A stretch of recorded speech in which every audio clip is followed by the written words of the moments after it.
안녕하세요. 이효석입니다. 오늘은 최근에 글로벌 주요 이슈 중에 하나죠. 탄소 중립, 그린 산업.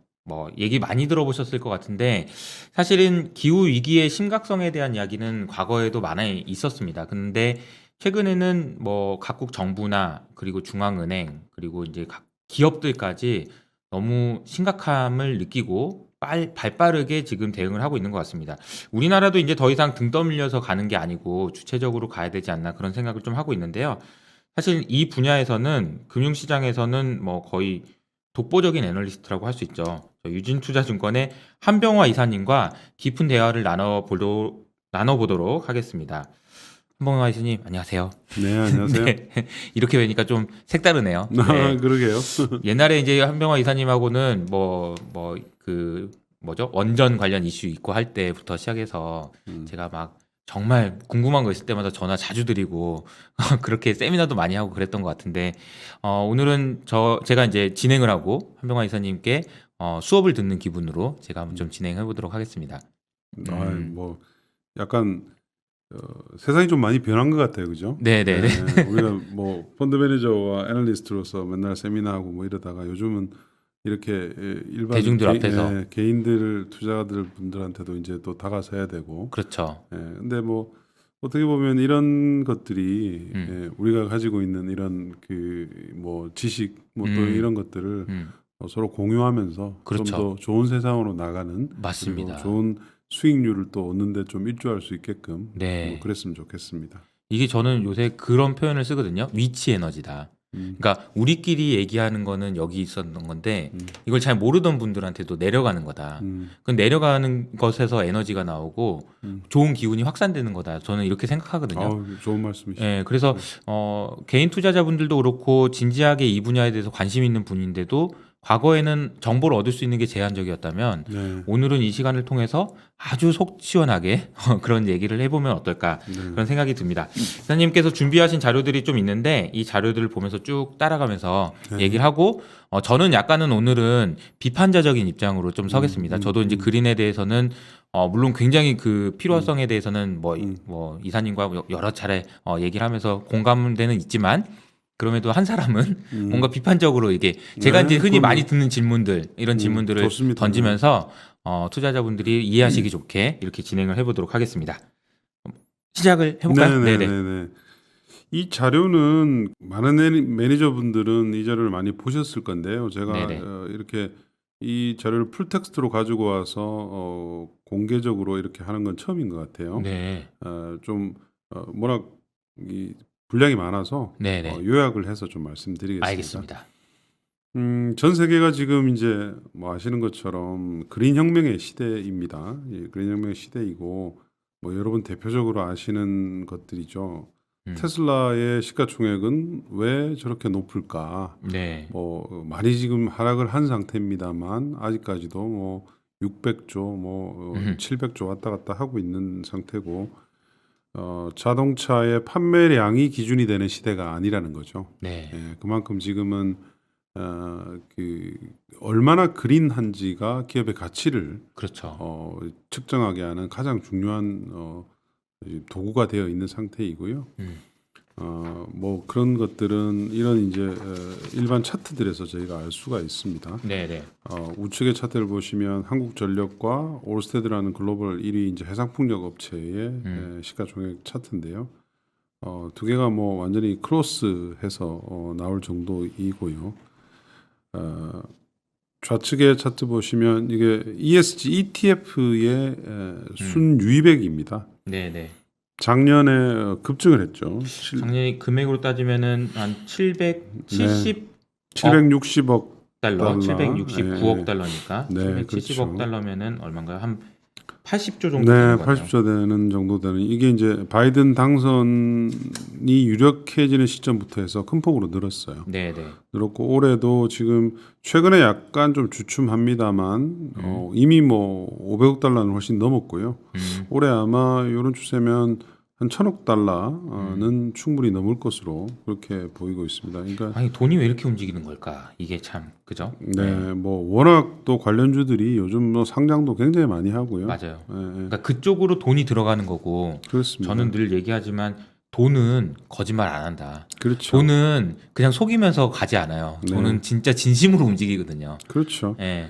그러니까 주식 시장이 사실은 이 그린 혁명의 시대를 이미 예고를 하고 있는 것이죠. 그렇죠. 네, 네. 네. 그래서 이제 이런 것들을 움직이게 하는 동인들은 결국은 이제 그린 산업의 정책입니다. 그렇죠. 그래서 정책이 이제 어떻게 움직이고 있는지를 좀 저희가 좀 봐야 되고요. 대표적으로 이제 EU죠. EU가 가장 그린 산업에 있어서 이제 앞서 있으니까요. 네. 근데 EU의 이런 정책의 변화는 사실은 한 2, 3년 전부터 선거에서 우리한테 많은 시사점을 주고 있고요. 대표적인 게 이제 녹색당의 움직임입니다. 네. 녹색당은 사실은 EU에서는 굉장히 마이너한 정당, 연간 연 뭐 지지율이 뭐 한 2% 3% 이런 정당이었거든요. 근데 네네. 한 2, 3년 전부터 주요 국가들에서 굉장히 많이 약진을 했고요. 네. 급기야 지금 이번 9월에 있죠. 독일에 선거가 있습니다. 선거에서는 지금 기민당 메르켈의 기민당과 그 엎치락뒤치락 하고 있어요. 녹색당이. 네. 그래서 만약에 막판 스퍼트를 하게 되면 녹색당이 연정에 수상을 갖다가 배출할 수도 있을지도 모릅니다. 네. 근데 뭐 그렇지 않다 하더라도 이렇게 이제 지지율이 높게 되면 어떤 집권당이 들어온다 하더라도 녹색당의 입김이 강하게 작용할 수밖에 없고요. 여러분 보시는 지금 주요 정책들이 있습니다. 뭐 녹색당이기 때문에 워낙 선명합니다. 이 기후 변화에 대한 대응 보시면 뭐 교통 부분은 2030년부터 무배출 자동차만 등록하도록 하고 있죠. 그러니까 독일은 아직까지 내연기관차 판매에 대해서는 확정해서 발표한 적이 없거든요. 판매 금지에 대해서는. 독일이 지금 뭐 폭스바겐 포함해서 가장 유명한 내연기관차를 만들었던 자동차 그렇죠. 회사들이 있는데. 네. 그래서 이제 이런 이제 아주 급격하게 변하게 되는 그린 쉬프트를 녹색당은 원하기 때문에 모든 법률에 대한 CO2 브레이크 막 이런 게 있네요. 네.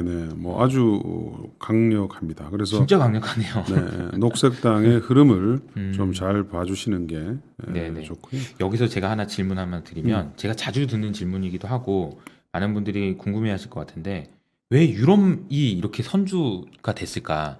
그 이유가 좀 궁금하고 그 내용을 잘 모르니까 자꾸 유럽이 이거 말고 할 거 없으니까 저렇게 하는 거 아니야? 약간 음모론적인 관점에서 보시는 분들은 그런 분도 있어요. 그러니까 뭐 다른 사람들도 다 있는데 그리고 또 하나 이제 배 아프고 좀 억울하다 이런 생각을 하시는 분들은 산업혁명할 때 자기들이 이산화탄소 다 배출해놓고 이제 와가지고 이건 뭐냐 너무 이기적인 거 아니냐 이런 네, 맞아요. 많이 들어보셨을 것 같아요. 네. 그런 질문에 반은 맞고 반은 좀 다른데 기본적으로 EU가 이제 이렇게 그린 산업을 푸시하는 이유는 제일 큰 이유는 자기들의 성장 동력을 확보하기 위해서입니다. 그렇죠. 그래서 이쪽으로 이제 미리 선점을 한 것이고 그 아젠다가 사실은 처음에는 유럽만 했고 미국, 중국 이런 이제 국가들이 좀 한 발짝 떨어져서 보면서 별로 이렇게 가시화되지 않았었는데 교토 의정서죠. 교토 의정서가 이제 발의가 되면서 실질적으로 이 기후 변화 이슈가 과학적으로 검증이 되는구나. 이렇게 이제 컨센서스가 이제 일어나기 시작한 거죠. 그러니까 EU가 굉장히 중요한 역할을 했고요. 자기는 어쨌든 신산업을 키우기 위한 여러 가지 이제 이런 목적도 있었지만 결국은 EU가 맞았던 거죠. 지금 현재 뭐 교토 정서가 이제 발의된 게 2004년이니까요. 지금 한 6, 7년 지나고 보면 그 당시에 교토 정서가 그때 사실은 반쪽짜리였단 말이에요. 그렇죠. 만약에 모든 국가들이 다 했으면 지금 이제 훨씬 더 탄소 중립을 이루는 게 쉬웠던 거죠. 그러니까 EU가 선지적인 역할을 이제 한 것이고요. 선점 효과가 있었고 그 과실을 또 그래도 누리고 있는 거죠. 어떻게 보면.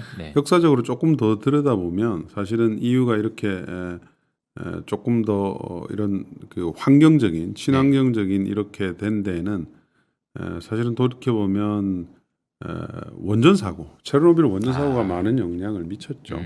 그 당시 체르노빌에서 원전 사고가 일어나면서 방사능 구름을 타고 EU 사실은 전역에 많은 피해를 일으켰고 그 당시에 사실은 생긴 게 녹색당입니다. 아, 그때 생겼군요, 녹색당이. 그래서 EU는 이런 이제 에너지 부분에 있어서는 특히 이제 이 클린 에너지에 대해서 인식들이 굉장히 이제 강해진 거고요. 그게 이제 그 뒤로 일어난 어떤 CO2 기후 이슈에 대해서 이제 불을 지핀 이유가 된 것이죠. 그렇군요. 아, 그런 스토리가 있었다. 그래서 이제 이게 이제 EU 신임 집행부입니다. 2년 됐죠. 2년 됐는데 발표한 그린딜입니다. 당선이 되면서 이걸 이제 주요 모토로 해서 발표를 했는데 뭐 이대로 지금 시행이 되고 있어요. 대표적으로 제가 5번에 보면 탄소 국경세 도입에 대해서 2년 전에 이미 하겠다고 얘기를 했는데 7월 14일 날 이 탄소 국경세에 대해서 메커니즘을 발표를 합니다. 이미 뭐 보도는 나왔으니까 한번 찾아보시면 되고요. 뭐 철강 또는 뭐 알루미늄 여러 가지 산업들 전력까지 이런 산업들에 대해서 탄소를 많이 배출하는 국가들에서 수입하는 물품들에 대해서는 직접 배출이든 간접 배출이든 일종의 세금을 부과하겠다 뭐 이런 제도인데요. 우리나라와 같은 국가들이 대표적으로 이제 굉장히 위험한 그런 이제 제도가 됩니다. 저도 이걸 탄소 국경세를 최근에 이제 수사들 많이 하고 있는데 아 이게 크리티컬한 것 같더라고요. 결과적으로는 그러니까 이 얘기가 저는 그렇게 이해하고 있거든요. 유럽에서는 야 우리는 이미 탄소세 해가지고 다 부과하고 어렵게 만들고 있는데 니네는 탄소세도 안 내면서 만드는 거를 그렇죠. 우리한테 판다고? 니네도 똑같이 내 우리한테 팔려면 이런 거잖아요. 이 선을 넘어오려면 프리라이더를 막겠다는 이제 그런 저기 의지고요. 원래는 사실은 이것에 대해서 독일이 반대를 했었어요. 아, 그렇죠. 한 뭐 3, 4년 전만 하더라도 메르켈이 나서서 이건 WTO 위반이다. 이제 뭐 그럴 수밖에 없는 게 독일이 이제 수출을 워낙 많이 하는 국가고. 그러니까요. 만약에 이제 상대 쪽에서 이제 반대를 하게 되면 이제 자기들도 힘들어지니까. 근데 이제 독일이 지금은 찬성으로 완전히 돌아선 상태고. 거기에 이제 바이든이 당선되면서 바이든도 이제 탄소 국경세에 대해서 지금 준비를 하고 있는 상태입니다. 그렇기 때문에 지금 뭔가 이 느낌이 숨통이 점점 조여오는 느낌이에요. 맞습니다. 그리고 그동안 탄소세를 했던 국가들이 대부분 제조업 기반의 국가들이고 그렇죠. 말씀하신 독일도 그렇고 일본 그리고 우리나라도 마찬가지인데 어쩔 수 없이 반대할 수밖에 없었던 거잖아요. 이거 하면은 큰일 나니까 대책은 없고 근데 이제 지금은 어쩔 수 없이 지금 이게 숨통이 점점 막 여기까지 차오는 그런 느낌이긴 하거든요. 우리나라도 이거 잘 대응을 해야 될 텐데 걱정이 많이 되더라고 이걸 보면 볼수록. 많이 걱정이 되죠. 만약에 이렇게 되면 우리가 나라와 같은 경우는 탄소 배출권 거래 제도가 유럽과 동일하게 있잖아요. 있는데 아마도 이 탄소 배출권 거래 제도를 통해서 과금을 할 수 있을 것 같아요. 그런데 우리 탄소 배출권 가격이랑 EU의 탄소 배출권 가격이랑 차이가 엄청 많이 나죠. 너무 많이 나요. 우리는 뭐 지금 톤당 14,000원, 5,000원. 근데 EU는 지금 50유로 정도고 이게 이제 100유로 이상으로 타겟을 하고 있거든요. EU 정부들이. 가야 된다고 자꾸 얘기하고 있으니까. 그러면 니네는 왜 그렇게 싸지? 탄소 배출권 가격이? 그러니까 탄소를 많이 쓸 수밖에 없겠지라고 해서 탄소 발자국을 추적하면 다 나와요. 모든 제품들의 탄소가 얼마나 함유를 하고 있는지 직접이든 간접이든. 그러면 사실은 어떻게 대응해야 될지 아마 굉장히 막막해질 거예요. 그래서 최근에 관련된 보고서들이 많이 나오고 있고요. 얼마 전에 나온 그 SC에서 나온 보고서를 보면 2030년 정도에 대한민국이 무려 탄소 국경세 때문에 이런 것들 때문에 부담해야 되는 수출 관련 리스크가 제 기억에는 아마 1,400억 달러가 넘는 거로 나와요. 1,400억 달러요? 연간. 그러니까 연간이요? 그럼요, 연간이죠. 이게 그러면 우리 순이익이 이 정도인데? 상위 국가 중에 하나입니다. 우리나라 상위 5인가 6인가 아마 그럴 겁니다. 그러니까 이 얘기가 사실은 제가 이제 아까 제가 이제 책 선물 드리면서 이제 보이지 않는 세상이라고 말씀드린 게 이런 거거든요. 아직은 이게 안 보이잖아요. 이게 이제 눈에 안 보여요. 그래서 이제 우리가 가지고 있는 좌초자산이라는 것에서 실질적으로 네거티브 캐시플로우가 나올 거라는 게 안 보이는 거죠. 근데 제가 이거 공부를 하고 보면 볼수록 이거 너무 곧 있으면 일어날 일이라서 지금 대비를 안 하면 큰일 날 것 같다라는 생각이 좀 듭니다. 네. 숨통이 조여오고 있다라는 느낌. 정신을 차려야 되는 거죠. 정신을 진짜 대한민국 바짝 차려야 됩니다. 정부와 기업들이 정신을 차려야 되고. 근데 요즘 다행인 것은 우리 기업들은 지금 이제 벌써 느끼고 있어요. 네. 이런 데 대한 리스크를 느끼고 있어서 막상 내야 되는 사람 입장에서는 지금 큰일 난 거예요. 우리 기업들 네. 뭐 지금 난리 났잖아요. 뭐 네. 모든 산업들에 대해서 지금 뭐 ESG 도입하고 뭐 수소 뭐 여러 가지 하여튼 하는데 아직 지금 뭐 정부 쪽에서도 뭐 법적인 제도들은 꽤 만들고 있어요. 나중에 이제 뭐 후반부에 제가 설명 좀 드릴 건데, 근데 법적인 제도만 만들고 그걸 시행을 잘해야 되잖아요. 그렇죠. 실질적으로 탄소를 줄일 수 있게끔 해야 되는데 그 부분은 아직은 많이 부족한 상태입니다. 네. 그래서 대표적으로 이제 보시는 게 지금 이런 차트입니다. 유럽의 이제 자동차용 차량 CO2 감축 목표가 있죠. 2030년까지 37.5%를 2021년 대비해서 낮추게 되어 있고요. 이걸 하지 못하면 이런 이제 대규모 벌금을 물게 지금 세팅이 되어 있는 건데, 요번에 아마 7월 달에 이 37.5%에서 추가적으로 더 감축안을 아마 확정 발표할 예정이에요. 7월 달에요. 네. 왜냐하면 이제 EU가 탄소 배출 목표를 2030년도 목표를 40% 감축해서 55% 감축으로 올렸죠. 네, 그래서 구체적인 안들이 이제 나오겠네요. 네, 부문별 이제 안들이 나옵니다. 자동차 부분과 재생에너지 뭐 다 나옵니다. 이게 이제 그 내용입니다. 네. EU가 40에서 55%를 올렸기 때문에 지금 관련된 내용들이 나오고요. 뭐 영국, 독일 다 마찬가지예요.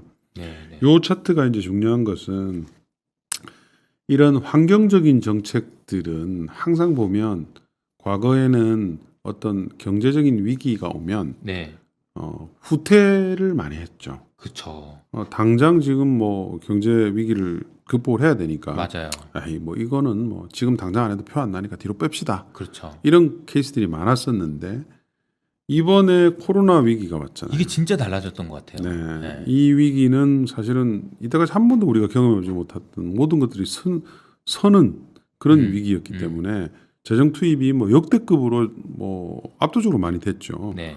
근데 이제 저도 이제 이걸 보면서 이러다가 이제 뭐 탄소 중립으로 가는 이런 여러 가지 계획들이 좀 늦춰지지 않을까? 네. 이제 그런 이제 고민들을 했었는데. 아니 먹고 살아야 되니까. 네. 그게 이제 사실은 EU에 의해서 이제 증명이 딱 돼버렸죠. 작년에 이게 이제 보시면 아까 말한 그 37.5%의 자동차 평균 탄소 배출 감축을 하지 않으면 뭐 이제 벌금을 내야 되는 그런 네. 이제 거라서 완성자업체들이 이제 요구를 했어요. EU 각국 정부들에다가 이런 탄소 배출 규제를 좀 연기를 해주든지 네. 벌금을 좀 낮춰주든지 좀 해달라고 했는데 여기 많은 유럽의 주요 국가들에서 단 한 국가도 그걸 들어준 국가가 없습니다.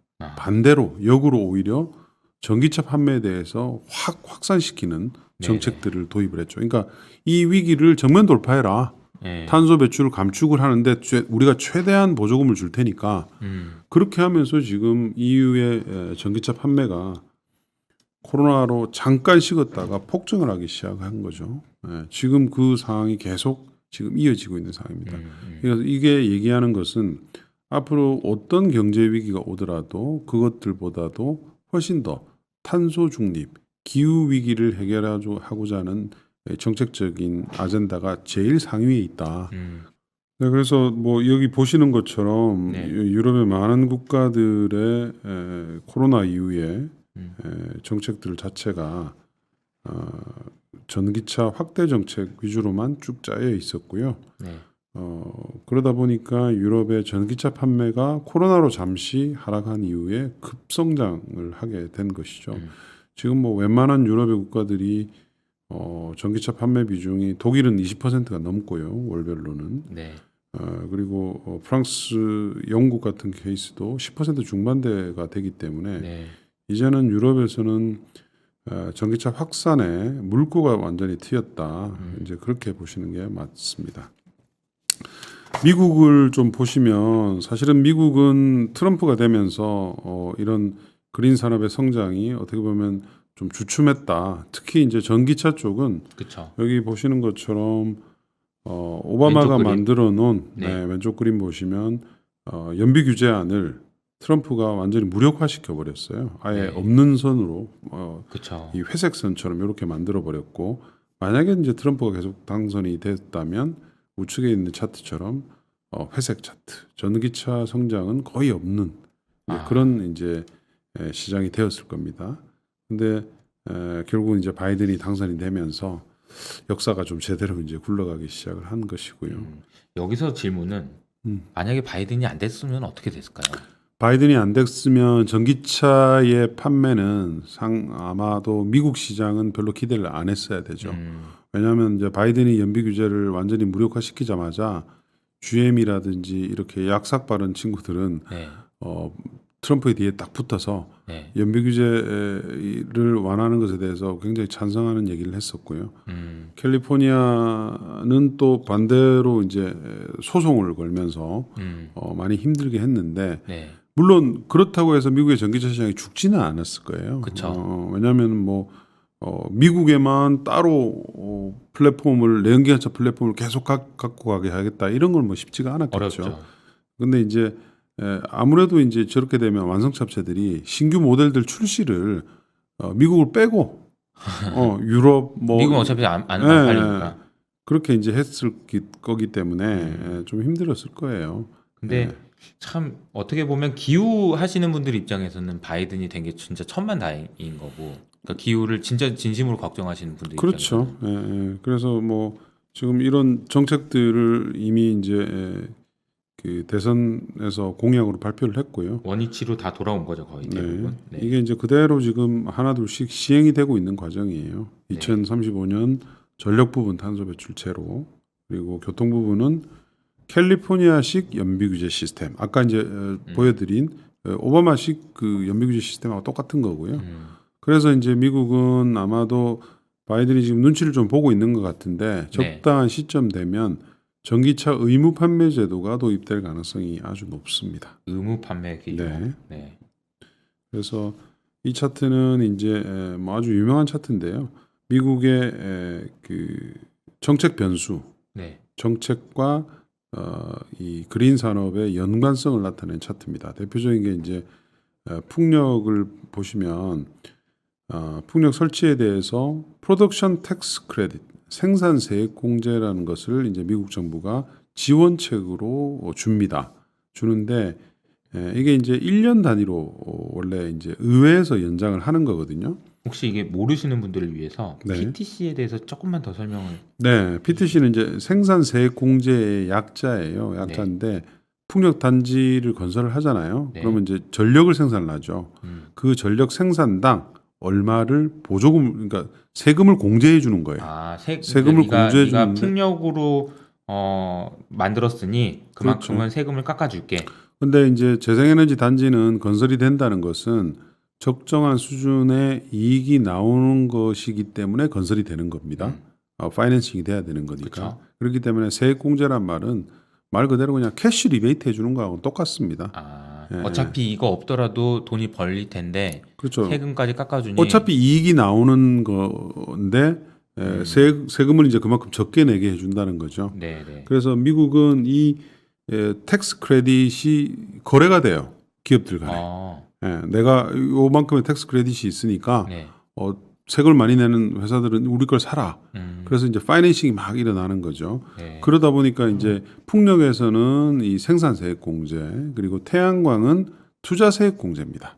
인베스트먼트 텍스 크레딧이라고 총 투자 금액의 30%까지 공제를 받습니다. 그래서 풍력은 왜 생산으로 하고 태양광은 투자로 해요? 왜냐하면 이제 태양광은 과거에는 이제 초기에 투자비가 굉장히 많이 들기 때문에 지금은 조금 사실은 더 뭐 높은 불확실성이 있으니까 그래서 다 주는 이제 거구나. 초기부터 이렇게 이제 세팅이 됐고요. 뭐 네. 어퍼치나 매치나 비슷해요. 이 생산세 공제는 10년 동안 해주기 때문에 네네. 원타임으로 해주느냐 아니면 길게 해주느냐 요 차이가 있는 거죠. 네네. 그래서 이것에 따라서 미국의 재생에너지 설치량이 왔다 갔다 합니다. 원래 1년 단위로 이제 해줬는데 요거를 이제 조금 부양을 하고 싶으면 1년으로 하지 않고 보통 한 3년, 5년 뭐 이런 식으로 연장을 해줬죠.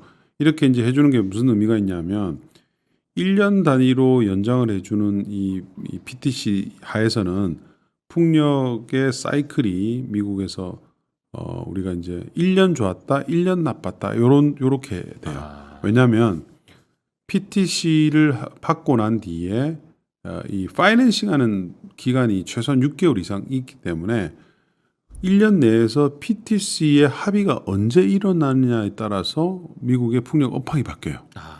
연말에 겨우겨우 서로 합의를 해서 올해 안에 예산 안에 내년도 이제 PTC가 포함이 됐다.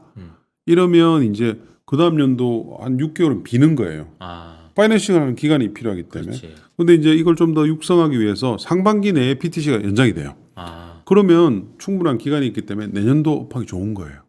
그래서 미국의 풍력 업황을 붐앤버스트라고 그래요. 과거에는 1년 좋았다, 1년 나빴다. 막 서로 싸우기도 많이 하니까. 이게 그 규제나 아니면 제도가 명확하게 확립이 안 돼 있고 자꾸 왔다 갔다 하니까 기업들도 그렇죠. 눈치를 계속 볼 수밖에 없는 불확실성이 있는 거죠. 네. 그래서 이제 기업들이 요구한 게 장기간으로 좀 해달라. 그러면 우리가 충분히 기간을 가지고 많은 프로젝트들을 세팅할 수 있으니까. 그래서 이제 처음에 도입됐던 게 이렇게 이제 보시는 몇 번의 이제 이런 그 멀티이어 익스텐션 단연간 연장이 있었습니다. 그리고 난 뒤에 항상 이럴 때는 이제 단연간 연장의 마지막 해, 마지막 해에는 러시가 일어나죠. 야, 올해까지 해야 된다. 3년 해줬으니까 내년에 어떻게 될지 몰라. 이제 이걸 노리는 거예요. 정책 당국으로서는. 그래서 이제 이런 이제 그 정책들이 되게 중요한 거고요. 미국 시장에서는 이번에 이제 인프라 부양안 안에 들어가 있는 이 재생에너지 관련된 텍스 크레딧은 10년간입니다.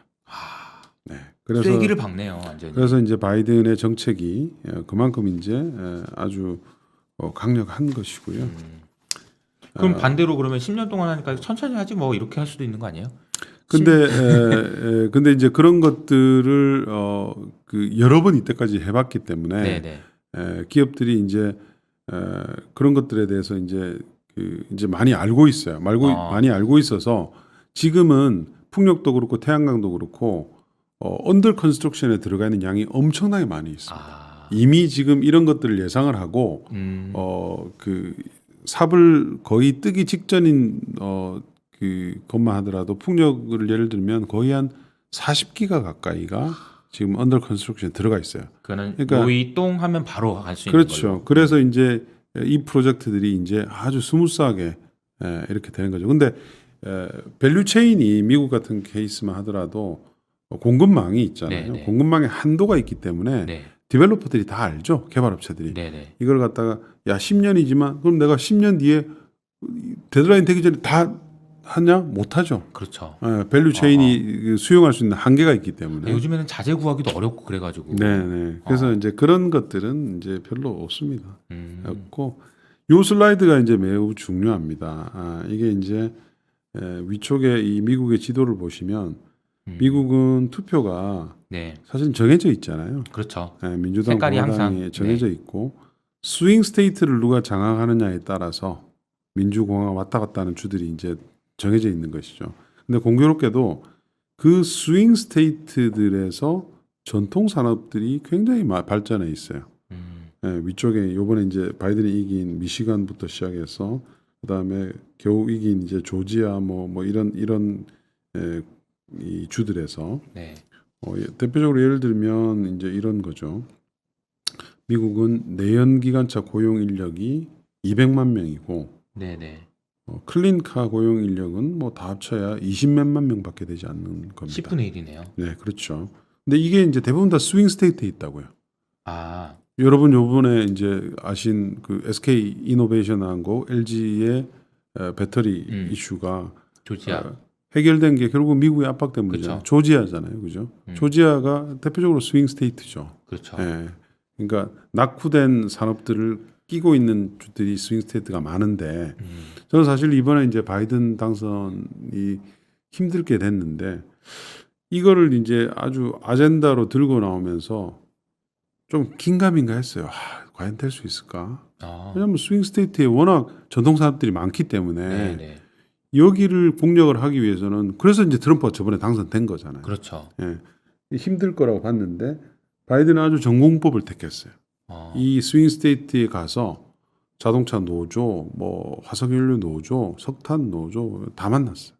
다 만나서 이거를 우리가 돌파하지 못하면 우리 전체의 미래가 없다. 네. 전체의 미래가 없으니 대신 내가 여러분들의 이런 컨벤셔널 잡, 그러니까 전통적인 산업을 그린이라는 신산업 쪽으로 스위칭하는데 최선을 다할 테니까 우리를 조금 지지해 달라. 네. 이렇게 하면서 이제 반대를 누그러뜨렸고 그래서 지금 바이든이 할 수 있는 최선은 그린 잡을 갖다가 이 스윙 스테이트에 쫙 까는 거예요. 그래서 요즘 여러분들 저는 이제 굉장히 유심히 보고 있는데 미국의 새로운 이 그린 산업 관련된 공장들에 대한 투자가 엄청나게 많이 늘어나고 있어요. 맞아요. 뭐 우리 SK 이노도 마찬가지고 그렇죠. 포드 뭐 그리고 엊그저께 진짜 실로 오랜만이죠. 거의 한 십몇 년 된 것 같은데 미국의 대표적인 태양광 대표 회사 어딘지 아세요? 미국의? 미국의 1위의 태양광 그 제조업체. 모르겠는데. 들으면 알 거예요. 퍼스트 솔라. 퍼스트 솔라가 1등이잖아요, 그죠? 맞아. 퍼스트 솔라가 잊어버렸어. 방막 태양전지 회사인데 미국의 2.7기가의 생산 캐파를 가지고 있어요. 가지고 있는데 이 회사가 증설을 안 한 지가 뭐 매우 오래됐고 크지 않은데요, 2.7기가. 그 동안은 뭐 크지 않죠. 조금씩 줄여왔어요. 오히려. 줄여왔어요. 그런데 이틀 전에 이제 3.3기가의 생산 캐파를 미국에다가 증설을 하겠다고 발표를 했죠. 2배네. 네, 하겠다고 발표했고 이 역시 스윙 스테이트에 설치가 됩니다. 네. 그리고 수소 좋아하시는 분들은 이제 많이 아시는데 플러그 파워, SK 그룹과 이제 한 회사 있죠. 이 플러그 파워가 수소를 만드는 수전의 장치를 이제 공장을 세우는데요. 조지아에 짓습니다. 그러니까 지금 이 바이든이 인프라 부양안을 필사적으로 통과시키려고 하는 이유가 사실은 이런 것들입니다. 중간 선거에서도 해야 되니까. 그렇게 되면 이제 스윙 스테이트가 사실은 민주당이 굉장히 우호적인 주도를 바뀌게 되면 미국은 민주당이 주도하는 이런 그린 산업의 육성 그리고 기후 변화에 대한 대책 이런 것들이 이제 연속적으로 일어날 수가 있는 지금 그런 상황이죠. 전략 그러니까 정책의 연장성 이런 투명성, 지속성 이런 측면에서는 상당히 중요한 의미가 있었네요. 굉장히 조지아가. 중요한 의미가 있는 것이었고요. 네. 그래서 이제 이번에 인프라 부양안을 보시면 제가 이제 이게 이제 지난주에 발표된 미국의 예산안 중에서 제가 그린 산업 쪽만 뽑아놓은 거예요. 뽑아놓은 거고 한 6천억 달러가 넘는 돈이 여기에 이제 배정이 됐습니다. 이게 어느 정도 규모냐면 오바마 때 리먼 사태가 터지면서 그린 뉴딜을 오바마가 이제 발표를 했는데 그 당시에 900억 달러였어요. 근데 지금 이제 바이든의 이 예산안에서 그린 부분이 6천억 달러니까 얼마나 이제 비중을 많이 두고 있는지를 저희가 이제 알 수가 있고요. 여기서 대표적으로 보면 제일 많이 이제 되는 게 조금 전에 얘기를 제가 좀 길게 드렸던 클린 에너지 텍스 크레딧이죠. 클린 에너지 텍스 크레딧. 네, 이게 이제 아까 얘기한 PTC, ITC 이런 이제 풍력 태양광에 대한 세액 공제 제도입니다. 2,650억 달러가 거기에 이제 배정이 됐고 제일 크네요. 제일 크죠. 두 번째가 이제 전기차, 수소차 구매 보조금입니다. Electric Vehicle Adoption이라는 항목이고요. 1,374억 달러가 이제 배정이 되어 있습니다. 그래서 이것 때문에 이제 미국의 재생에너지, 전기차, 수소차 시장은 아주 길게 성장을 할 수밖에 없는 R&D에도 돈을 많이 투자하는. 많이 투자합니다. 이런 걸 이제 트럼프 때 다 이제 없애버렸거든요. 네. 그래서 그 진심이다. 바이든의 이런 그린 산업 육성 정책, 기후 변화 관련 대응된 정책은 아주 중심 아젠다로 유럽처럼 네. 이제 솟아 있다 이렇게 보시면 될 것 같고요. 사실 저는 이제 여기서 되게 중요한 질문 중에 하나가 이게 과연 그 돈이 어디서 나냐 이런 거거든요. 그러니까 저는 이게 약간 뭐 이건 좀 다른 얘기긴 하지만 이제 제가 이제 요즘에 공부하고 관심 있어 하는 분야는 MMT 쪽인데 그러니까 MMT가 사실 기후랑 좀 연결이 돼 있다라는 생각이 좀 드는 게 MMT가 뭐예요, 근데? MMT는 이제 현대 통화 이론인데 아, 네. 이거는 되게 좀 개념이 좀 달라요. 저도 이게 약간만 지금 말 나온 김에 조금 설명드리면 이런 겁니다. 원래는 이제 정부라는 곳은 세금을 걷고 만약에 이걸 가지고 써야 되는데 부족하면은 국채를 발행해서 돈을 빌려서 그 다음에 쓰는 거잖아요. 그래서 우리가 TBS라고 해요. 텍스, 바로잉, 그 다음에 그 돈으로 스펜딩한다. 근데 MMT는 어떻게 하냐면은 먼저 그냥 씁니다. 그러니까 사실 그런 게 가능해요. 이런 게 가능한 거거든요. 근데 먼저 쓰는데 언제까지 쓰냐? GDP 대비 국가 부채가 200% 되면 아니 그런 거 필요 없고 다 됐고 덮어놓고 인플레이션 올 때까지 쓰는 거예요. 인플레이션 올 때까지 쓰고 인플레이션 만약에 오잖아요. 그러면 그때 세금을 걷는 거예요. 그러니까 세금을 걷거나 그리고 국채를 발행하는 것도 인플레이션 와서 통화량이 너무 많으니까 세금을 걷어간다라는 의미에서 그 국채를 발행한다는 의미예요. 그러니까 현재 통화 이론은 완전히 다른 개념인데 사실 제가 이렇게 연준의 정책이나 이런 걸 보면 비슷해요. 지금 하는 행동이나 이런 게 인플레 올 때까지 계속 간다라고 얘기를 하고 있잖아요. 그러니까 지금 우리가 보고 있는 인플레이션 분명히 있잖아요. 근데 이게 약간 암초에 걸린 거다. 근데 만약에 연준의 말처럼 인플레이가 가라앉으면 더 세게 갈 수 있는 동력을 얻을 수 있다. 왜냐하면 이 돈이 숫자로만 보이지 이게 진짜가 될 수 있다라고 생각을 하기 위해서는 미국 정부 입장에서도 어디서 돈이 나야 되잖아요. 근데 이렇게 써도 된다라는 논리가 활용되려면 아직도 근데 지금도 여전히 많은 분들이 야 GDP 대비 국가 부채가 얼마인데 지금 이렇게 돈을 쓴다고 하냐 이런 얘기들이 있거든요. 그래서 그런 얘기들이 무마되고 기후 위기를 극복하는 과정 그리고 새로운 성장 동력을 돌파하기 위해서 이렇게 해야 된다라는 의견이 설득력을 얻기 위해서는 반드시 그 과정이 필요하다라는 생각이 좀 들어요. 그래서 기후 위기를 극복하기 위해서라도 인플레이션이 진정돼야 된다. 저는 이제 매크로 관점에서 그런 생각을 좀 하고 있습니다. 제가 매크로 전문가는 아니니까. 네. 근데 이제 뭐 에쿼티 애널리스트 입장에서 보면 저는 요즘 일어나는 지금 정도의 인플레이션은 사실은 뭐 코로나로 인한 좀 이연된 수요에 의한 일부분이 있잖아요. 그쵸? 그 부분을 제외하면 오히려 저는 건강한 이 경제로 가는데 도움이 되는 정도의 인플레이션이라고 봐요. 왜냐하면 뭐 예를 들어서 풍력, 태양광부터 시작해서 많은 그 그린 산업 관련된 것들의 가격이 지난 십수년간 거의 일방적으로 계속 하락만 했거든요. 하락만 했어요. 뭐 폴리실리콘 이런 거 뭐 폴리실리콘부터 뭐 풍력 터바인 가격도 마찬가지고요. 뭐 최근에 좀 반등을 하고 있지만 사실은 전기차 관련된 리튬이라든지 이런 것들도 그렇죠. 많이 빠졌잖아요. 예. 반대로 그렇게 생각하면 진짜 많이 빠진 거네요. 굉장히 많이 빠졌어요. 물론 이제 그게 수요 확산의 주요한 원인이 되긴 했지만 네. 그 해당하는 업체들 입장에서 보면 힘들죠. 사실은 이 수율 생산성을 향상시키지 않고는 도저히 버틸 수가 없는 힘든 정도가 아니지 솔직히. 그런 입장이었거든요. 그렇죠. 그래서 사실은 구조조정이 많이 된 거고요. 얼마나 많이 죽었습니까, 정말. 그래서 지금 일어나는 것들은 가격에 전가시킬 수 있는 어떤 그 메커니즘만 어느 정도 되어 있다면 오히려 기업들한테는 나쁘지 않다. 이제 그렇게 되고 있고 그런 이제 흐름들이 조금씩 나오고 있어요. 예를 들면 글로벌 1위 터빈 메이커죠, 베스타스. 베스타스는 이제 이번에 1분기 실적 발표하면서 원자재가 너무 많이 올라서 우리의 감내 범위를 벗어났다. 그래서 가격에 전가할 거다라고 이미 이제 어나운스를 한 상태입니다. 근데 그걸 거기에 대해서 이제 고민을 하겠죠, 그죠? 가격 진짜 쟤네들이 전가할 수 있냐? 이런 부분은 전가를 할 수가 있죠. 지금은 어쨌든 수요라는 게 네. 지금은 너무 좋은 상태예요. 네, 수요가 너무 좋은 상태라서 전가를 할 수밖에 없는 할 수 있는 지금 그런 상태인 것 같고요. 미국의 인프라 부양안에 대해서 오늘 이제 속보가 나온 게 네. 상하원이 이제 공동으로 민주공화가 참여하는 10명의 집단에서 이제 합의를 했는데 네.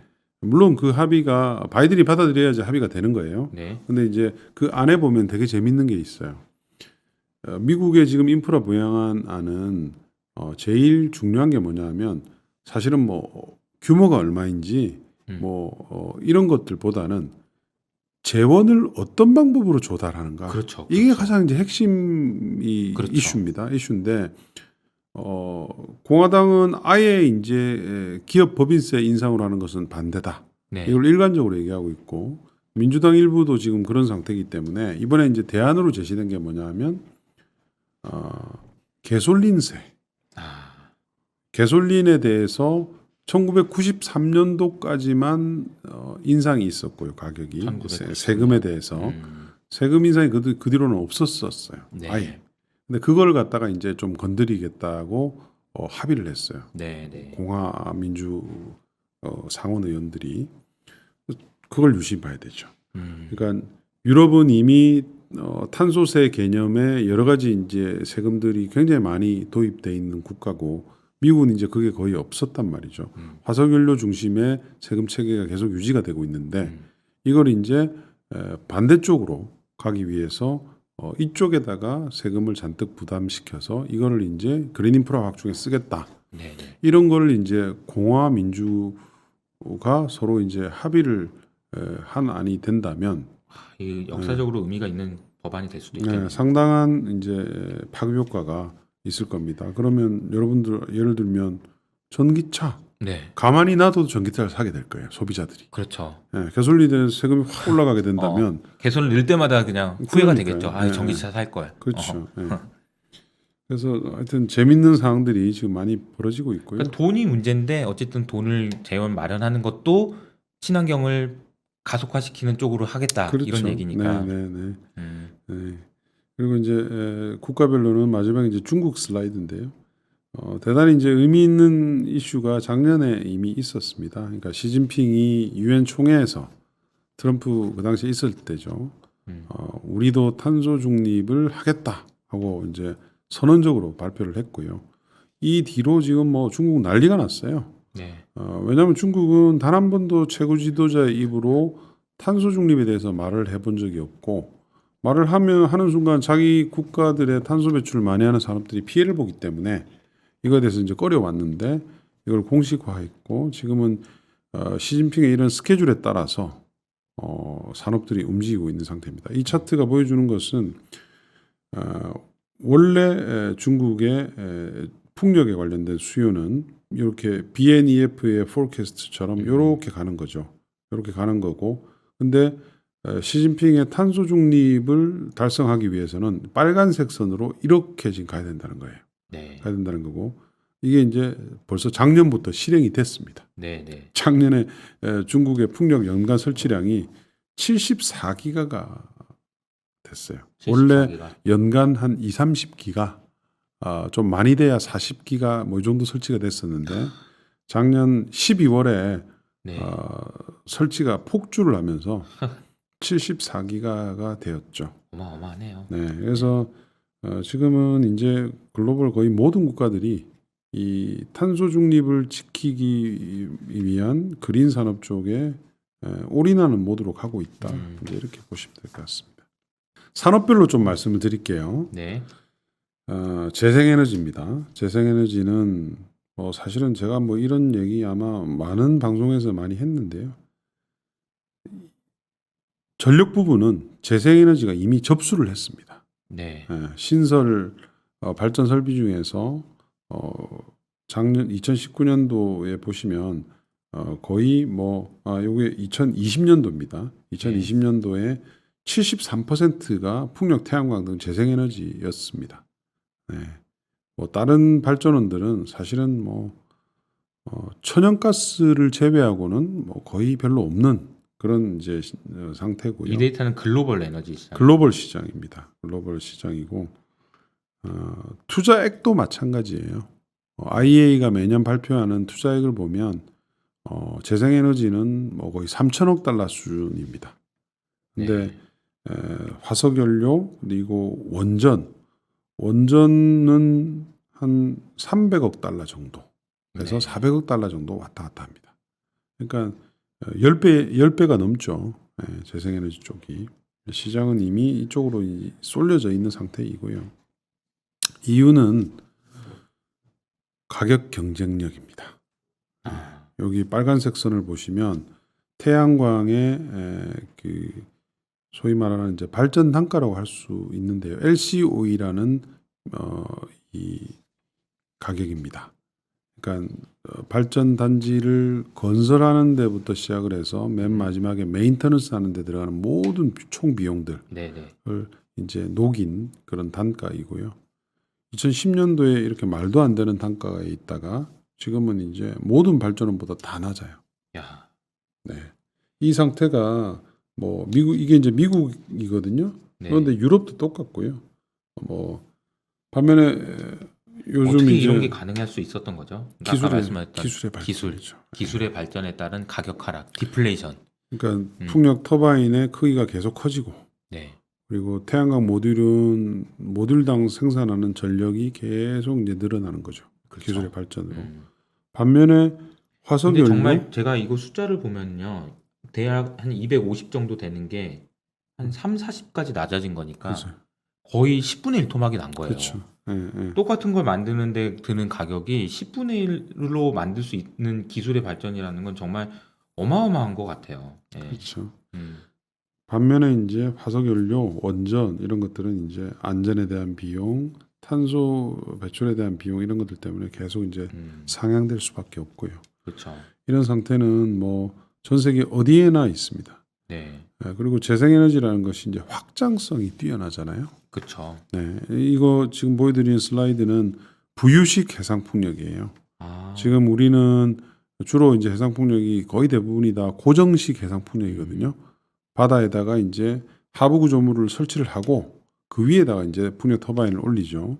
근데 그러다 보니까 수심이 한 6, 70m 이상 넘어가게 되면 경제성이 별로 안 맞고 설치하기가 어렵죠. 뭐 수심이 뭐 100m, 200m 뭐 이렇게 되는 데도 많이 있잖아요. 그죠? 그렇죠. 그래서 이제 나온 게 부유식입니다. 위에 떠 있는 거예요. 띄어 있고 닷을 내리듯이 밑에다 이제 로프를 갖다가 쇠 로프를 이제 바닥에다가 설치만 하면 되는 그런 이제 비즈니스인데, 그러다 보니까 해상 풍력을 설치할 수 있는 지역이 확 늘어나고 이 부유식 해상 풍력이 이제 2030년 이후부터는 고성장을 하는 지금 시나리오가 지금 진행이 되고 있는 상태입니다. 이게 오른쪽에 있는 게 그 계획인가요? 그렇죠. 글로벌 시장을 보시면 뭐 엄청나죠. 2025년도에 뭐 900메가 정도밖에 안 되겠지만 2040년도에는 아주 가속화된 모델로 본다면 몇 배가 느는 거예요. 10배가 넘게 느는 거네. 그럴 수밖에 없습니다. 5년 만에? 뭐 예를 들면 최근에 이제 미국에서 미국은 해상 풍력이 동부 연안만 지금 계획이 확정이 돼 있거든요. 근데 이제 바이든 정부에서 서부 연안도 해라. 그래서 지금 그 하는 지역을 정부가 지금 솔팅을 하고 있는 상태예요. 근데 서부가 이제 아무래도 좀 그 수심이 깊은 태평양 쪽이기 때문에 많기 때문에, 근데 거기를 하게 되면 얼마나 대규모로 지을 수가 있겠어요. 넓은 바다니까. 이게 이제 재생에너지의 확장성이에요. 근데 이거는 원래 부유식은 기술이 안 돼서 못했던 거예요? 아니면은 뭐 기술도 조금 부족했었고요.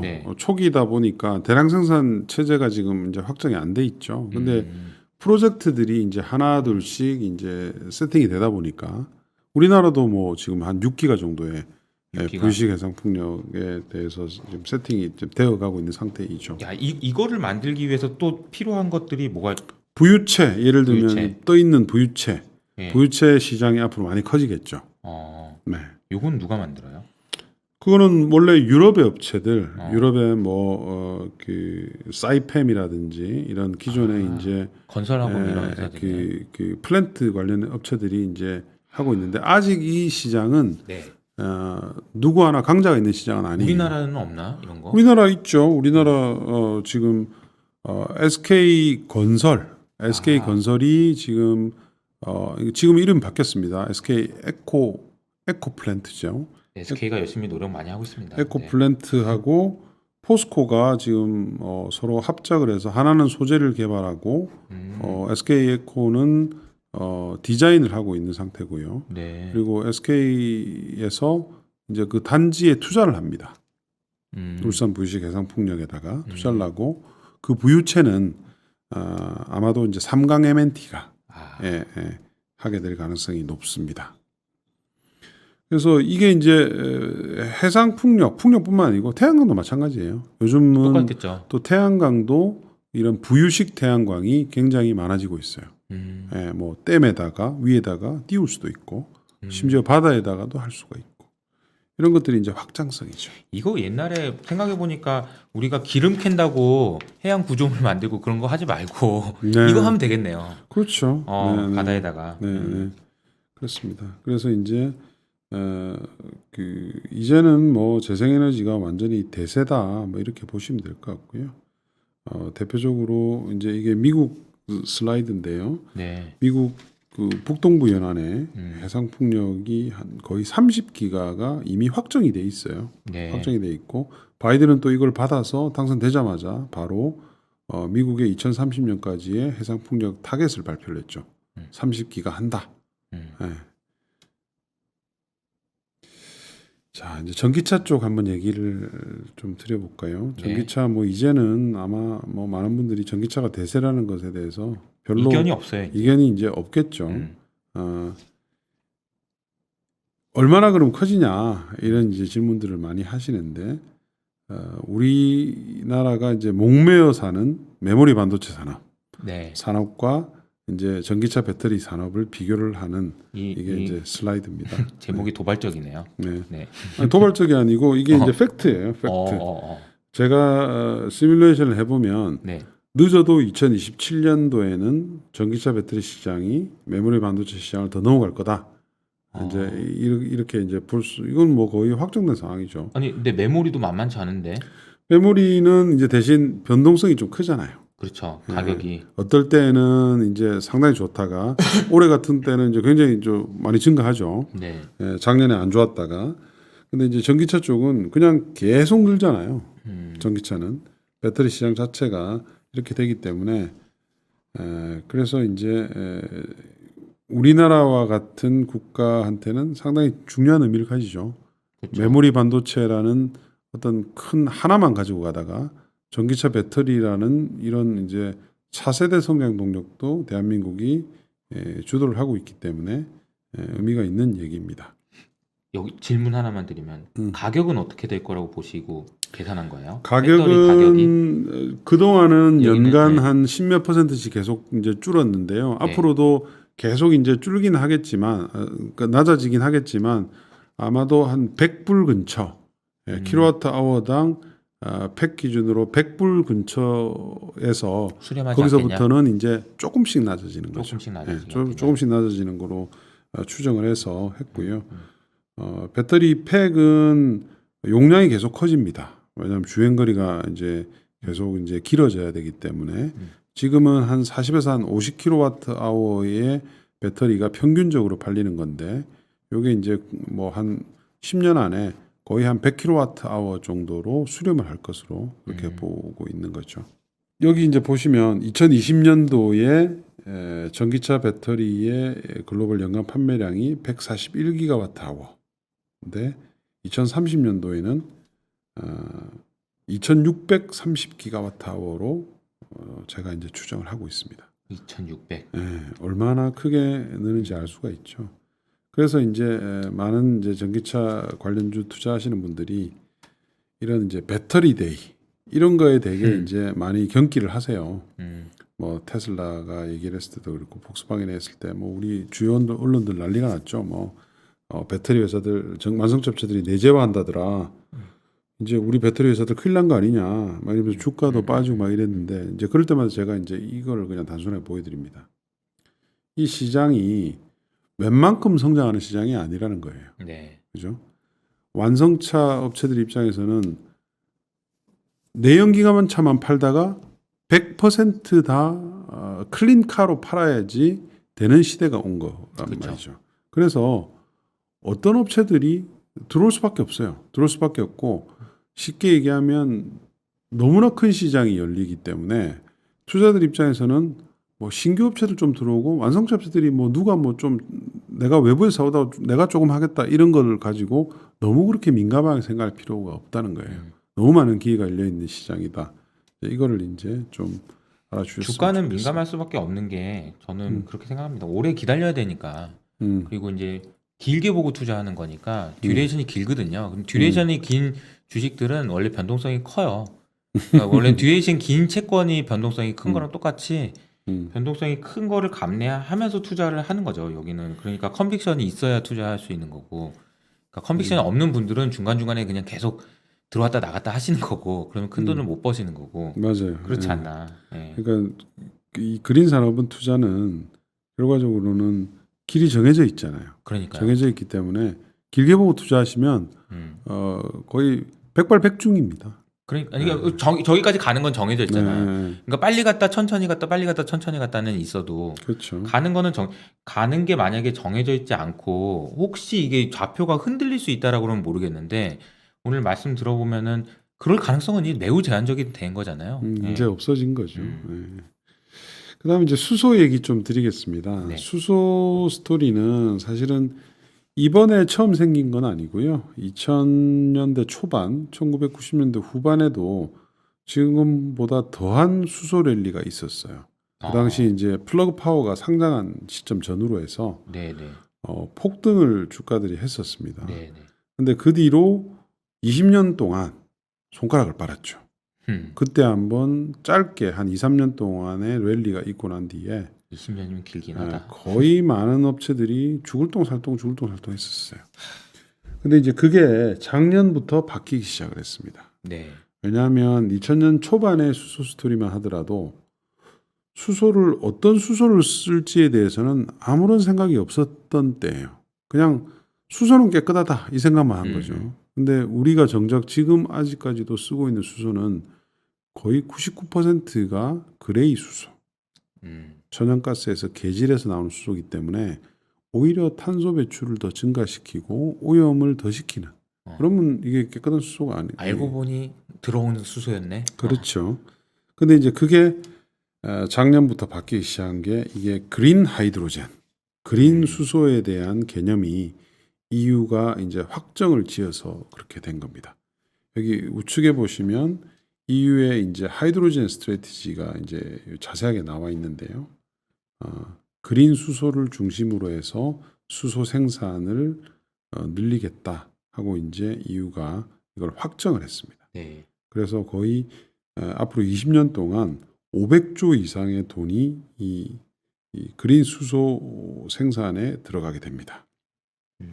이것 때문에 이제 이 시점부터 수소 관련주들의 랠리가 본격화 됐고요.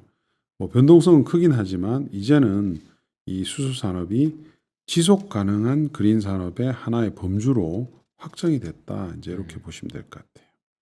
그래서 대표적으로 요즘 뭐 난립니다. 뭐 글로벌 1위의 해상 풍력 업체 올스테드 그리고 태양광 업체 롱지 이 두 회사도 지금 이 그린 수소 생산에 발을 볶고 나서고 있고요.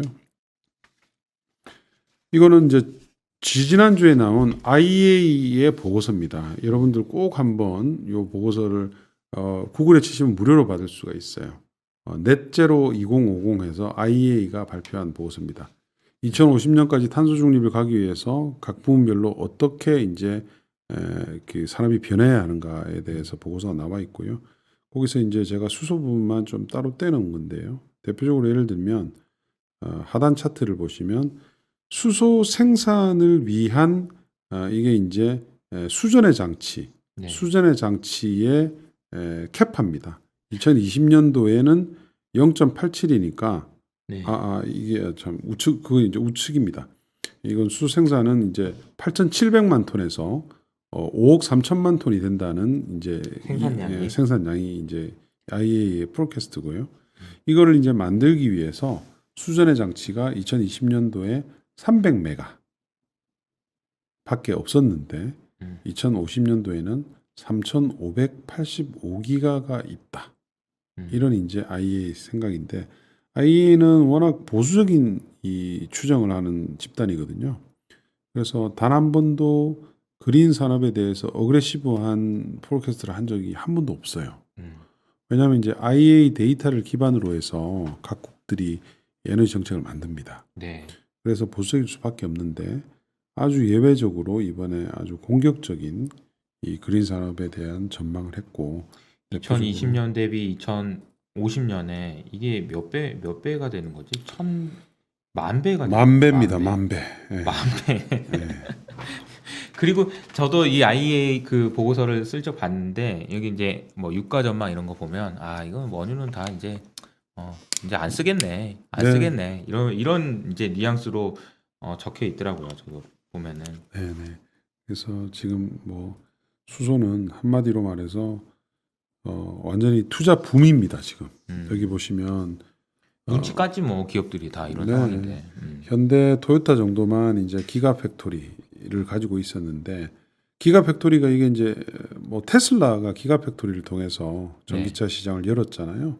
근데 테슬라는 전기차 초기에 혼자서만 올해 기가 팩토리를 건설을 했는데 지금은 뭐 글로벌 대기업들이 앞장서서 이 수소 공장들을 지금 만들고 있는 상태이고요. 여기 뭐 엘리베이터 만드는 회사 들어가 있네. 티센그룹도. 티센그룹은 유명한 이제 철강 회사죠. 원래는. 그래서 여기에 이제 오일 메이저들, 가스 메이저들까지 지금 뛰어 들어오고 있는 상태입니다. 많이 바뀌었네요. 네, 이 차트도 되게 중요해요. 유럽의 천연가스 파이프라인을 공급하는 운영하는 업체들이 지금 현재 천연가스 파이프라인을 다 수소 파이프라인으로 바꾸겠다 하고 이제 계획들을 발표를 했고요. 네? 기술적으로 가능한 건가요, 이게? 기술적으로 가능하죠. 가능하니까 예산까지 다 발표를 했어요. 나중에 찾아보시면 그런 것들이 이제 있는데 약 한 4만 킬로 정도의 파이프라인이 있는데 한 40조 정도를 투자할 예정이라고 합니다. 네. 하고 수소가 이제 이 금속을 파고 들어가는 성질이 있어요. 워낙 이게 입자가 작기 때문에 그래서 이제 그걸 어느 정도 이제 이 소재의 업그레이드가 필요합니다. 필요한데 그런 부분들은 이미 지금 연구가 진행이 되고 있는 상태라서 그런 것들을 감안해서 EU의 이제 사업자들이 예산안까지 책정을 한 것 같더라고요. 그래서 이제 미국도 마찬가지고요. 지금 뭐 정책 당국에서 이번에 이제 예산안 안에 수소 생산에 대해서도 보조금을 주는 거로 예산을 확정을 했습니다. 그러니까 이게 그럴 수밖에 없는 게 탄소 중립을 가게 되면 다 사실은 없어져야 되잖아요. 천연가스도 그렇고 천연가스도 없어져요. 원유도 그렇고 다 없어져야 되는 거죠. 근데 이거를 가만히 두고 볼 수는 없는 거죠. 그래서 뭔가 대체를 해야 되는 것이고 그걸 이제 수소를 아주 유력한 대체 수단으로 보고 오일 메이저들, 가스 메이저들이 본격적으로 이 시장에 뛰어들기 시작을 했다. 이제 이게 현실입니다. 그러다 보니까 이제 뭐 수전의 설비가 사실은 내년부터 급증합니다. 매년 설치량이 아까 말씀하셨던 만 배. 그러면서 이제 가격이 낮아지는 거죠. 그린 수소의 가격이 늦어도 2030년, 빠른 국가들은 아마 2025년부터 그린 수소와 그레이 수소의 가격이 동일하게 될 겁니다. 그러면 이제 진정한 이제 수소 시대가 오는 것이고요. 프로젝트들이 뭐 급증하고 있어요. 2019년 대비해서 2020년도의 포캐스트가 뭐 3배 이상 증가를 하는 것이고요. 이렇게 많은 그린 수소 프로젝트들이 지금 전 세계에서 아마도 돈으로 따지면 지금은 아마 200조가 넘을 겁니다. 단기간에 지금 이게 이제 세팅이 된 거죠. 그러다 보니까 수소 밸류체인 전반이 지금 투자가 일어나고 있는 그런 상태입니다. 아마 여러분들 국내 엊그저께 4대 우리 그룹 오너들 또는 뭐 네. 포스코는 오너는 아니지만 모여서 협의체 만들기로 했잖아요. 그런 케이스는 이때까지 대한민국에서 한 번도 없었던 일입니다. 예. 근데 이게 그 위기를 직감한 거죠. 그렇죠. 뭉치지 않으면은 힘들다라는 사실을 아시니까 이제 그분들도 모인 게 아닌가. 그렇습니다. 네. 그래서 제가 요즘 이제 투자자들한테 많이 하고 다니는 거는 앞으로 한 2030년까지 네. 대한민국 제조업의 르네상스다. 그걸 제가 이제 계속 말씀하고 다녀요. 예. 네. 그 르네상스는 사실은 제일 중요한 거는 그린 제조업들. 네. 뭐 여러분 아시는 전기차, 수소, 뭐 아까 풍력의 우리 많은 부품 회사들, 뭐 태양광도 뭐 나름 잘하고 있고요. 그죠? 그래서 그런 것들이 워낙 사실은 원스톱식으로 다 갖춰진 나라가 전 세계에 어디 있냐는 거죠. 중국을 제외하면 한국밖에 없어요. 네. 네, 그렇기 때문에 전성기를 이끌어 갈 것이고요. 또 아주 운 좋게도 코로나가 터지면서 지금은 전통 제조업까지도 당분간은 좋은 시점이 지금 왔잖아요. 돈을 벌어서 이쪽으로 쓸 수 있는 여지가 그렇죠. 생기는 거니까. 지금 여유를 가지고 이쪽으로 빨리 전환을 할 수가 있는 그런 지금 번 돈으로 진짜 정신 똑바로 차리고 투자해야 되는 거예요. 똑바로 차리고 해야 되는 거죠. 네. 그래서 이제 그런 것들이 여기에 이제 담겨 있고요.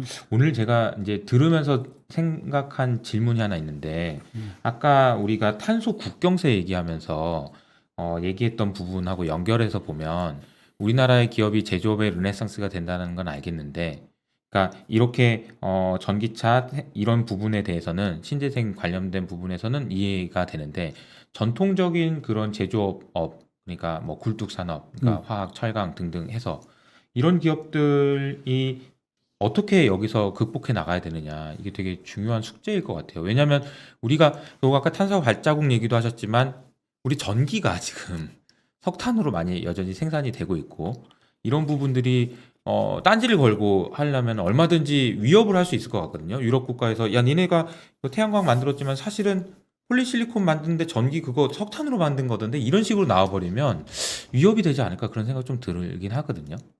굉장히 좋은 질문이시고요. 그게 오늘 제 이 말씀의 핵심이에요. 핵심. 그런가요? 네. 네, 핵심이고. 네.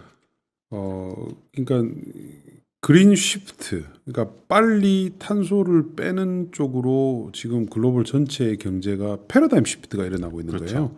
저탄소 산업 구조로의 변경을 누가 빨리 하느냐에 따라서 해당 국가 산업 기업이 생존이 걸려 있는. 맞아요. 지금 그런 이제 아주 강력한 레이스에 들어간 거죠. 시작됐어요. 그렇죠. 시작된 거고, 지금 보시는 이 슬라이드를 보시면 작년 이게 7월에 있었던 TSMC의 그 기사입니다.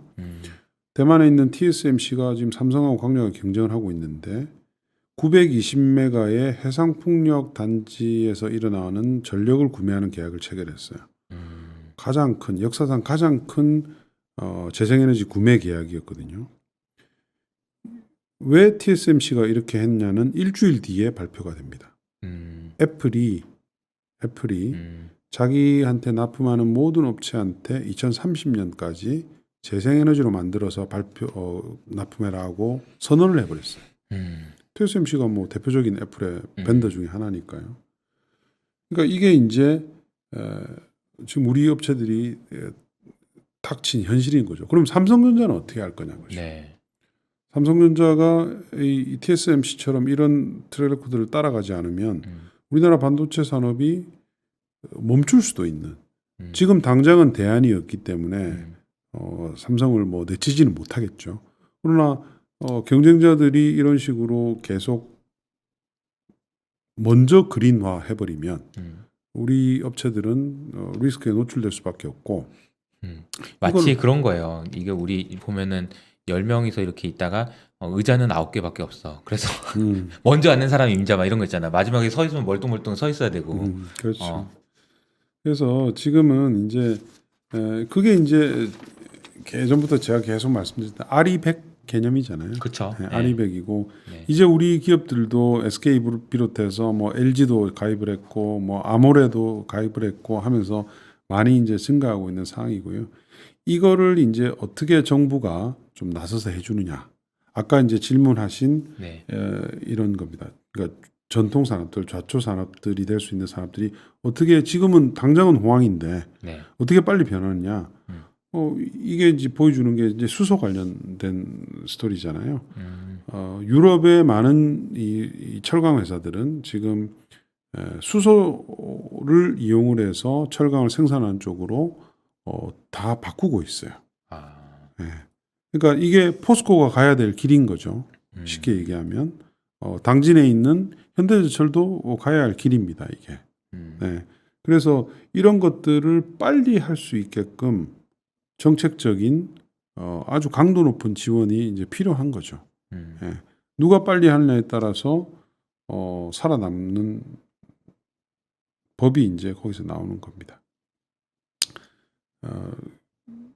그린 산업, 대한민국의 그린 산업들 상당히 잘하고 있죠. 전기차. 네. 요즘 뭐 그 현대의 전기차 플랫폼에서 나오는 차들 얼마나 좋습니까? 좋아요. 아이오닉부터 시작을 해서 뭐 EV6 앞으로 계속 나올 거지만 아마 그래서 현대차가 상당히 오랜 기간 글로벌 전기차 판매에 현대차 그룹이 상위에 있을 것 같고요. 뭐 배터리는 뭐 제가 굳이 두 번 얘기 드리지 않겠습니다. 그렇죠. 네, 그래서 이런 것들을 이제 어떻게 계속 유지해서 나가는가 하는 것은 기업들의 몫이기도 하지만 정부가 어떻게 지금 뒷받침해 주느냐가 상당히 중요한데 어쨌든 뭐 잘 하고 있는 상태입니다. 네. 뭐 여기 보시는 풍력 부분도 마찬가지입니다. 대만이 해상 풍력의 지금 메카가 아시아 지역의 메카가 되고 있는데 그 대만의 해상 풍력은 사실은 대한민국 업체들이 없었으면 힘듭니다. 네, 거의 아마 안 됐을 거예요. CS 윈드가 거기에 해상 풍력 타워 공장을 지어가지고 가져가고 있고 삼강 MNT의 하부 구조물이 없이는 이게 쓰지를 못하기 때문에 네. 이런 상태죠. 그러니까 뭐 대한민국이 잘하는 거죠. 예, 그린 산업에 있어서는 상당히 잘하는 것이고요. CS 윈드 참 옛날에 동건님이랑 얘기 많이 했는데 그죠? 네. 그렇죠. 그래서 우리도 지금 뭐 해상 풍력에 대해서 대규모 지금 설치를 하기 위한 이런 계획들은 가지고 있는데 네. 조금 이제 계속 늦어졌었고요. 네. 다만 이제 최근에 이 해상 풍력을 위해서 인허가 기간을 굉장히 짧게 가져가야 되는데 우리나라 보통 한 7, 8년 걸렸거든요. 근데 이거를 3년, 3, 4년 안으로 앞당기는 그런 법이 원스톱숍 법입니다. 네. 예, 요게 이제 지금 발의가 돼서 연내 통과될 예정이기 때문에 우리나라도 이제 해상 풍력을 본격적으로 할 수 있는 여러 가지 법적인 제도들이 마련이 되고 있는 상태이고요.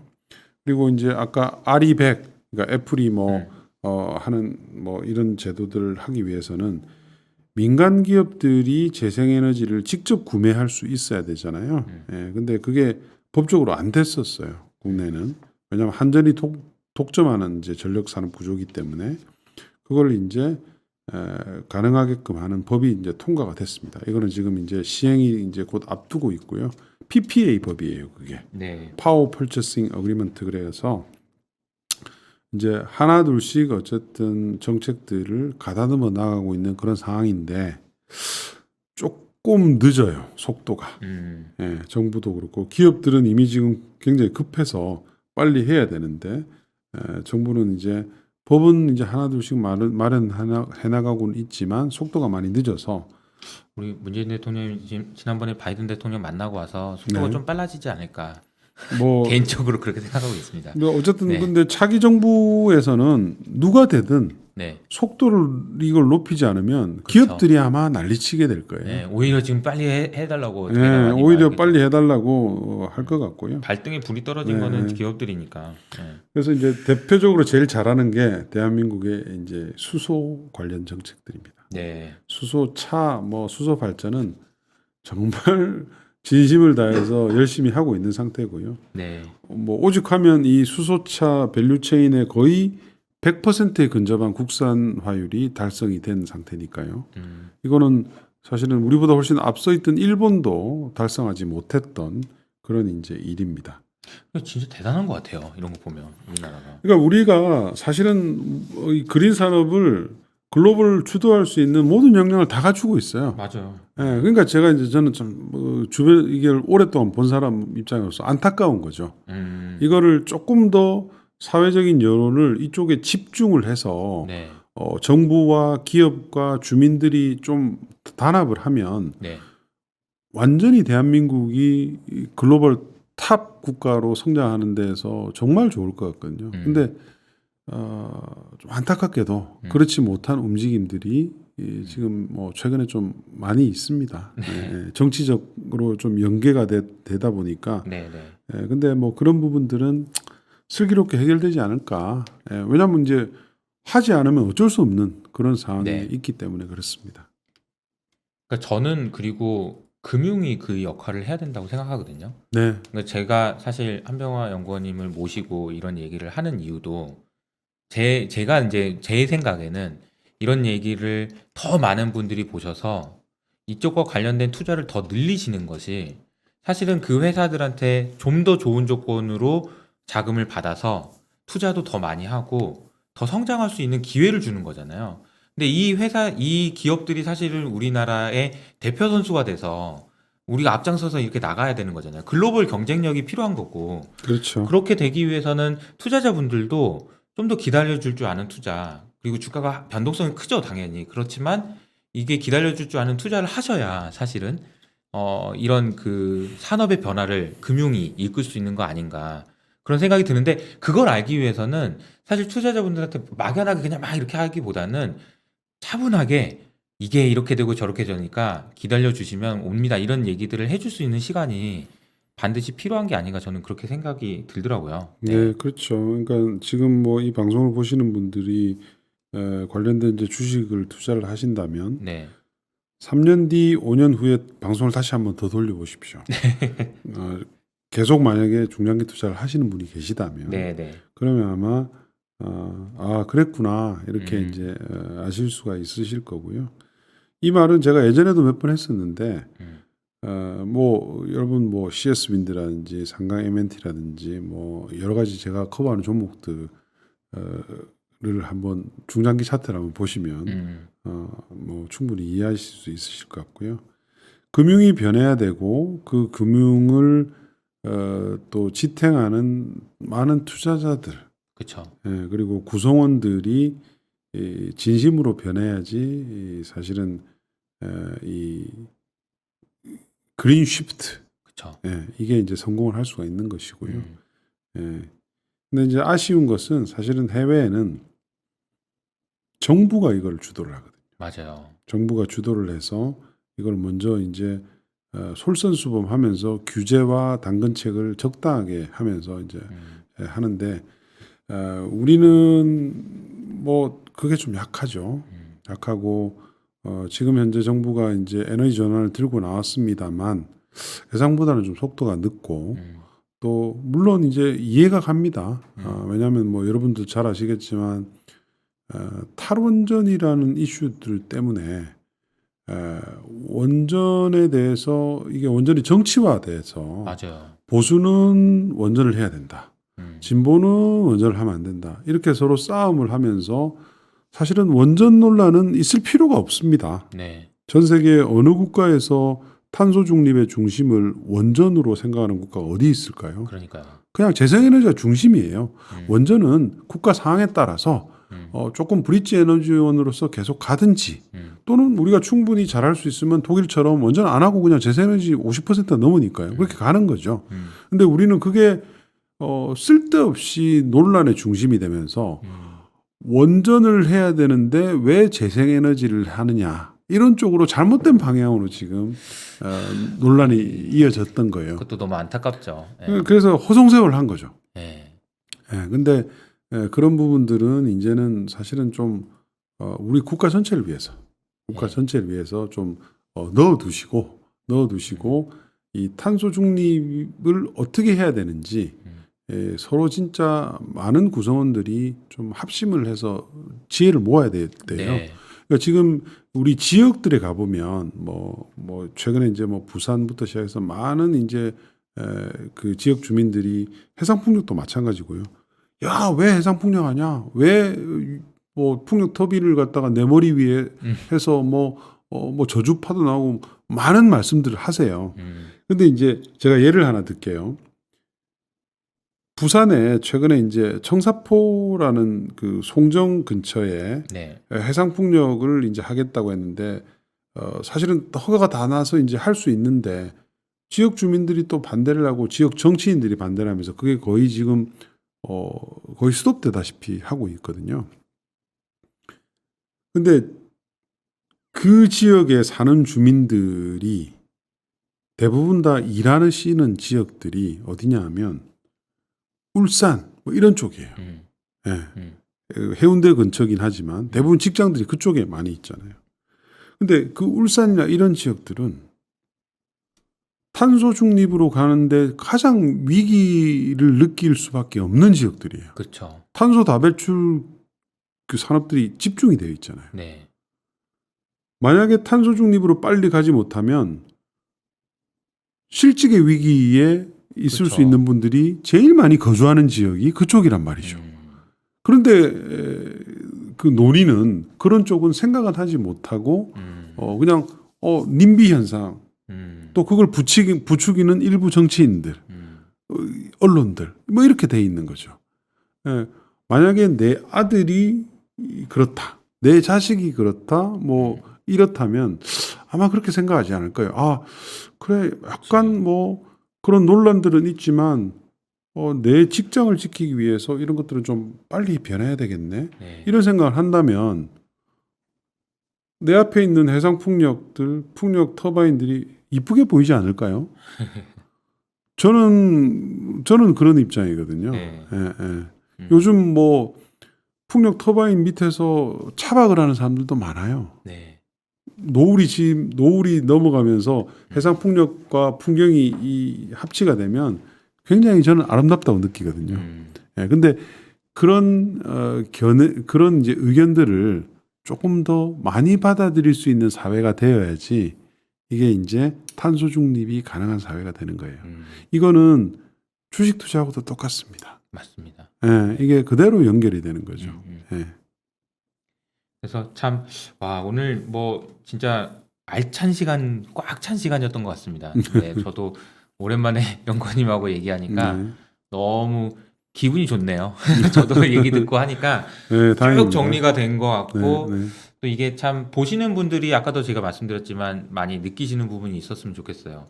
이게 그냥 단순히 주식 투자라는 것뿐만 아니라 이걸 통해서 세상을 바꾸는데 기여한다라는 그런 자부심도 느끼셨으면 좋겠고 그렇게 되면서 우리나라에 있는 기업들이 진짜 아까 말씀드린 대로 대표 선수 나가서 글로벌 기업들하고 경쟁해서 이기고 또 이렇게 탈탄소로 전환되는 과정에서 또 우리가 제조업 르네상스 연구원님 말씀하신 대로 그런 것이 현실화되는 모습들을 우리가 보게 된다면 되게 저도 되게 처음 느껴보는 감정일 것 같은데 금융이 우리를 바꾼다 세상을 그렇습니다. 그런 적 없었는데 그런 좋은 사례가 되지 않을까 그런 생각이 듭니다.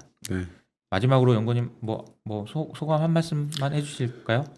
최근에 이제 이 그린 산업 관련주들이 작년도에 뭐 워낙 많이 올랐잖아요. 그러다 보니까 지금 조정 받고 있고 사실은 사실은 길게 보고 투자하시는 분들은 아무것도 아닌데 작년에 워낙 이제 많은 초보 투자자들이 주식시장에 많이 들어와 있고 그분들이 봤을 때는 야, 이거 무슨 그린 산업 왜 이래? 뭐 이렇게 생각하실 수 있고 또 최근에 이제 또 단기적으로 원전주들이 또 많이 급등을 하면서 야, 이거 뭐 그린 산업 되는 거 맞아? 뭐 전기차도 마찬가지입니다. 그죠? 여러 가지 노이즈가 있으면서. 그렇죠. 근데 이제 제가 아까 말씀드린 것처럼 여러분들한테 말씀드릴 수 있고 또는 법적인 얘기는 아닙니다만 말로 약속드릴 수 있는 것은 3년, 5년 뒤에 이런 그린 산업 관련주들이 어떻게 돼 있을지를 한번 생각을 해보시고 투자를 하시면 아마 지금 이제 겪고 있는 이런 단기적인 어떤 좀 답답함들, 주가가 못 올라서 생기는 이런 것들은 사실은 충분히 극복하실 수 있으실 거예요. 네. 지금 현재 그린 산업들, 뭐 풍력이든 태양광이든 전기차든 수소차든 이제 막 출발한 산업들입니다. 글로벌 재생에너지 비중은 지금 전체 전력에서 한 14%, 5%밖에 안 되고요. 전기차는 이제 한 4%, 5%, 수소차는 뭐 아직 존재감도 없습니다. 근데 전력과 교통 부분은 2050년까지 무조건 100%다 클린화해야 되는 것이 탄소 중립으로 가는 키거든요. 그래서 좀 길게 보시고 투자한다는 생각으로 하시면 부동산 투자 그렇게 하시잖아요. 그죠? 그러니까 이쪽은 그렇게 투자하시면 부동산보다 훨씬 더 큰 배수의 수익을 볼 수가 있습니다. 테슬라 보시면 아시잖아요. 그죠? 네. 이왕 이제 끝으로 마치도록 하겠습니다. 알겠습니다. 제 말은. 네네. 뭐 주가가 오를 때 막 좋다 하는 것보다 주가가 쉬고 있을 때 컨빅션을 가지고 말씀을 하시는 게 훨씬 더 어려운 일이지만 네. 지금 오늘 한병환 연구원님께서 말씀하시고 저도 굉장히 동의하는 부분이 많습니다. 그래서 여러분들이 투자하시는데 큰 도움이 되셨길 바라고 또 여러분들이 시각을 넓히시는데도 오늘 굉장히 큰 도움이 되는 그런 시간이 아니었을까 생각합니다. 오늘 뭐 긴 시간 동안 감사드립니다. 네, 감사합니다. 네.